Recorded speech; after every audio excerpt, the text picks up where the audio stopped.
Talagang walang-wala talaga eh. Tsaka sabi ko, pag nakapasok kami ng quarter, talagang dodoblihin ko yung sipag ko, yung therapy ko para from this game na to, itong big game namin pa talagang bala na eh. Talagang todo sipag na eh. Yun, parang hindi ko na iniinda yung sakit pero talagang yan, binigay sa amin, gumanda yung laro ko. Mas siguro, mas paghahandaan namin itong game 2 para makapasok ng semis. May mga natutunan ka ba ng mga previous games? Yeah, kasi two bad games ko talagang walang-wala talaga. Injured ako, tapos laging sa foul.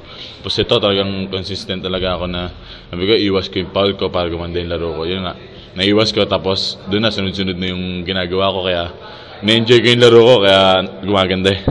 Calvin, anong meron sa Ginebra? Pagkakalaban mo Ginebra, it seems like you're more motivated. Masarap kalaban ni Nebra pag ganyan kasi nung last namin na naglaro nung championship talagang binigay namin todo eh. Tapos ngayon kalaban namin sila sa quarter twice a bit sila talagang bibigay pa namin todo para mapasok sa semis.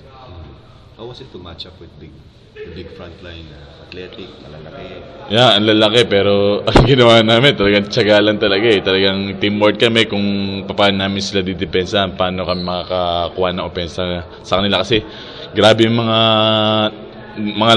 lalaki eh. Tsaka mga ma-hustle din, mga lalakas naman tapos talagang di mo na mag-itiring eh kung nandun yung dalawa. Tapos ang inaan lang namin talaga yung paano namin sila makukumit na mag-force sa isang big man namin kaya nalilibre isa sa amin.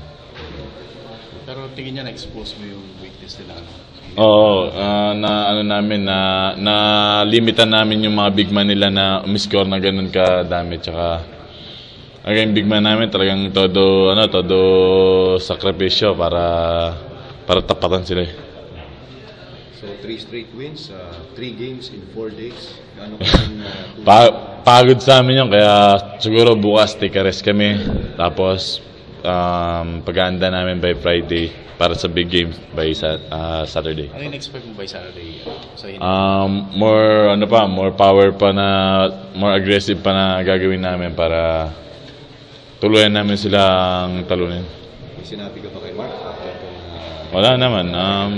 Kasi alam mo naman na wala nang comment doon, talagang focus talaga ako sa game. Kaya sabi ko, okay lang eh. Okay lang kasi pag once na ako nakatama, parang sa kanila, parang ang hirap ng yun, parang kumbaga sa kanila, parang ibang tama eh. Pag sila nakakaano, okay lang naman sa akin eh. Kasi kailangan namin panalo. Okay, thank you. Salamat.